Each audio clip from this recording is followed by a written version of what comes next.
4 कुर्बानियां करनी है, 3 बड़ी में हिस्सा डाला, 1 छोटी है। किस तरह करनी है 4? कहते हैं 3 मैंने बांट देनी है बड़े वाली, और बकरा सारा फ्रीजर में लगाना है। तो मैंने मुफ्ती साहब से सुना है कि सारा गोश्त घर में रखना जायज है। और फिर मुहर्रम में लोग टेलीफोन करके पूछते हैं कि हजरत जी सुना है मुहर्रम में ईद का गोश्त नहीं खाना चाहिए, क्या फतवा है? तो मैं कहता हूँ आप गोश्त तो चलो सारा साल ही खा ले आप, बेशक अगले साल मुहर्रम तक खाएं, मना नहीं, लेकिन क्या किसी ने खबर दी थी कि कहत पड़ जाएगा फिर ईद के बाद दोबारा बकरा नहीं मिलेगा? जिसके पास कुर्बानी करने की गुंजाइश होती है उसके बाद में भी गोश्त खरीदने की गुंजाइश है।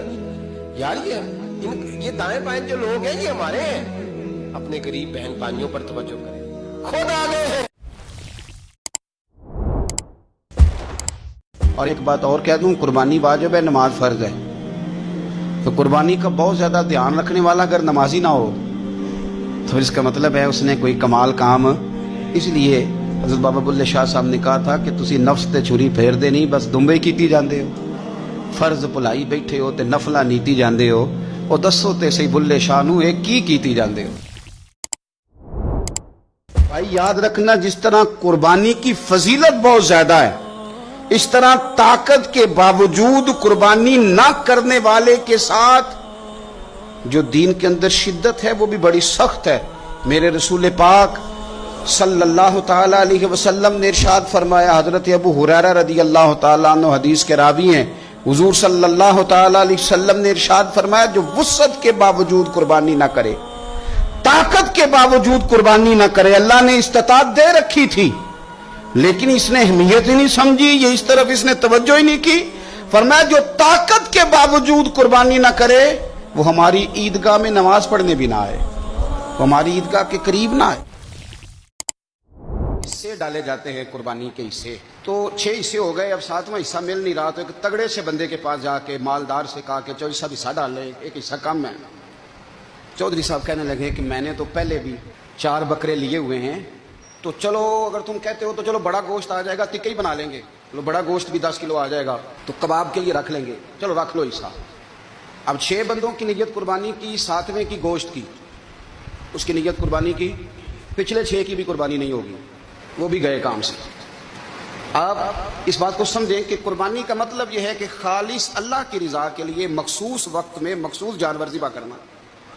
इसलिए ये ज़रूर तवज्जो करें इस बात पर कि हम कई लोगों को फोर्स करके शामिल कर लेते हैं। बंदा मालदार होता है, वो भी कहता है चलो ठीक है कोई अर्थ नहीं, लेकिन वो नॉमिनेट करेगा।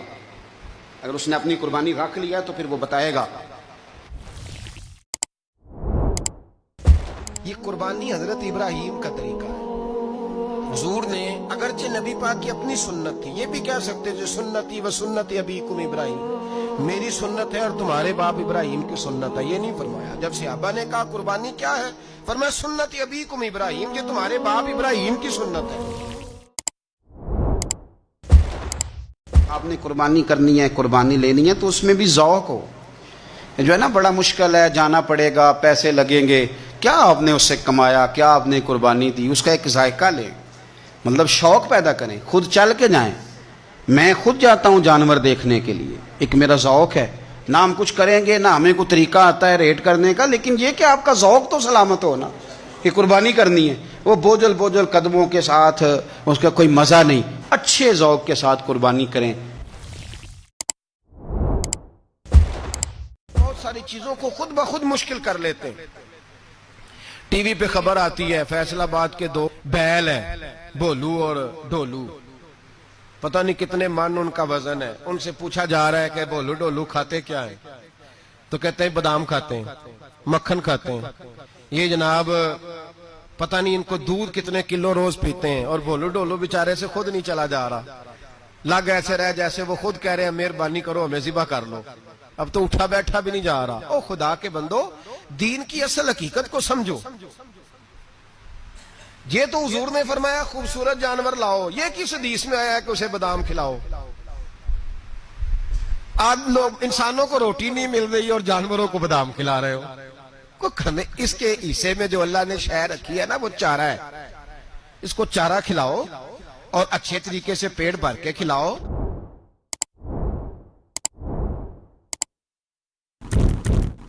اگر سسرال میں میکے میں کزنوں میں کوئی شادی ہو جائے تو 50-60 ہزار کا خرچہ برابر ہے، وہ پکا ہے. اور قربانی کی باری غریب ہو گئے، سارے غریب ہو گئے. کہتے نہیں یہاں مشکل ہے. اور خدا کے بندے اللہ کے ساتھ تجارت کر، اس کے رستے میں ایک دے گا، رب تجھے 70 گنا اضافہ کے ساتھ عطا فرمائے گا. قربانی مال کے نصاب پہ ہے. کوشش کیا کریں کہ اللہ کے رستے میں جب دینا ہو پھر لیت اللہ سے بچیں، خوبصورت جانور لائیں.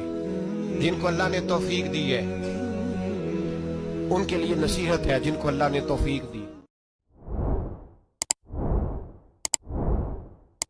محبوب پاک علیہ الصلوۃ والسلام نے مہینہ روٹی نہیں پکائی. یہاں جو آدمی ہر جمعرات کو 4 کلو بکرے کا گوشت پکاتا ہے اور ہر تیسرے دن مرغی کا گوشت لاتا ہے، وہ قربانی کی باری آتی ہے تو کہتا ہے میرے پہ لگتی نہیں. وہ ٹھیک ہے ابا جی لے آئے، ابا جی کی طرف سے قربانی ہے، اس دفعہ ابا جی کی، اگلی دفعہ اماں جی کی، اس سے اگلی دفعہ دادی جی کی. او خدا کے بندو، جس آدمی کے پاس پیسے ہیں پہلے اپنی قربانی واجب ہے. میری بات کی سمجھ آ رہی ہے عزیزوں کو؟ جو آدمی صاحب استطاعت ہے پہلے کس کی قربانی کرے گا؟ وہ کمائی کرتا ہے، اس کے اپنے اکاؤنٹ میں تنخواہ آتی ہے، ابا جی کے اکاؤنٹ میں نہیں آتی. اس نے اپنا بینک بیلنس چوری بھی رکھا ہوا ابا جی سے. پہلے اپنی قربانی کرے. اگر اس کو شوق ہے، دل کرتا ہے تو ایک اور خریدے، پھر ابا جی کی طرف سے کرے. اگر اللہ نے توفیق دیا تو ایک اور خریدے، اماں جی کی طرف سے کرے. اور اگر اس کے دل کو اللہ ٹھنڈک عطا کرے، سکون کرے، تو پھر اپنے رسول کی طرف سے بھی قربانی دے. قربانی واجب ہے اس شخص پر جس کے پاس 52.5 تولے چاندی یا 7.5 تولے. لیکن میں 7.5 تولے والا فتویٰ نہیں دیتا، میں 52.5 تولے چاندی والا فتویٰ دیتا ہوں.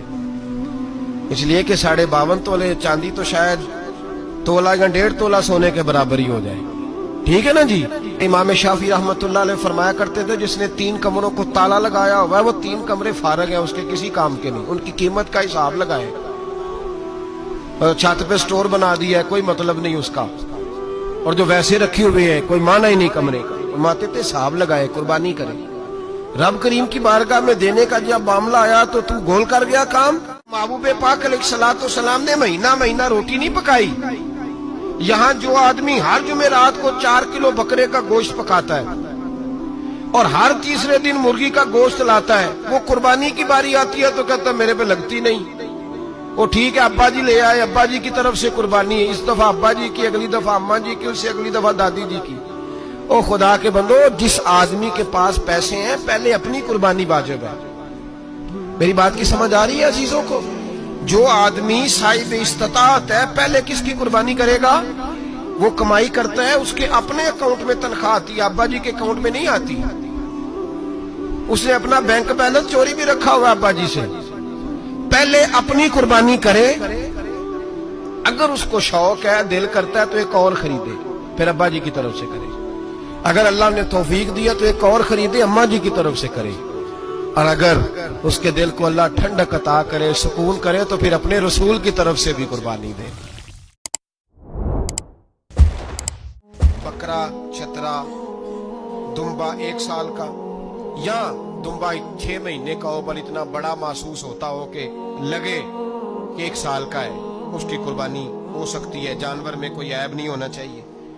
اتنا کمزور نہ ہو کہ ذبح جہاں اسے کرنا ہے وہاں وہ چل کے جا نہ سکے، اتنا کمزور جانور نہ ہو. اس کے اندر بظاہر کوئی اتنا بڑا نقص نہ پایا جاتا ہو، کانا نہ ہو، لنگڑا نہ ہو، کوئی اس کی ہاتھ نہ کٹے ہوئے ہوں، ایسا نقص جو واضح ہو. بکرا 1 سال کا، گائے اور بھینس یہ 2 سال کی، اونٹ 5 سال کا. اب اس میں یہ ہے کہ ہمارے بہت سارے دوستوں کے ہم دیہاتی لوگ ہیں تو پوچھتے ہیں کہ دوندا نہیں ہے تو چوگا نہیں ہے. تو یہ ہماری پنجابی کی اصطلاحات ہیں، پنجابی کی. شریعت اسلامیہ نے سال بتائے ہیں. یہ تو ہم نے اپنی آسانی کے لیے یا دیہاتوں میں جو ماحول تھا اس طرح کا جانور لیں، خوبصورت جانور لیں. ہر صاحب نصاب پر قربانی واجب ہے. جو زکوٰۃ کا نصاب رکھتا ہو اس پر قربانی واجب ہے. یعنی ضروریات سے زیادہ اتنے پیسے، جتنے پیسوں سے زکوٰۃ فرض ہوتی ہے، اتنے پیسے جس آدمی کے پاس قربانی سے پہلے آ جائیں اس آدمی پر قربانی کرنا واجب ہے.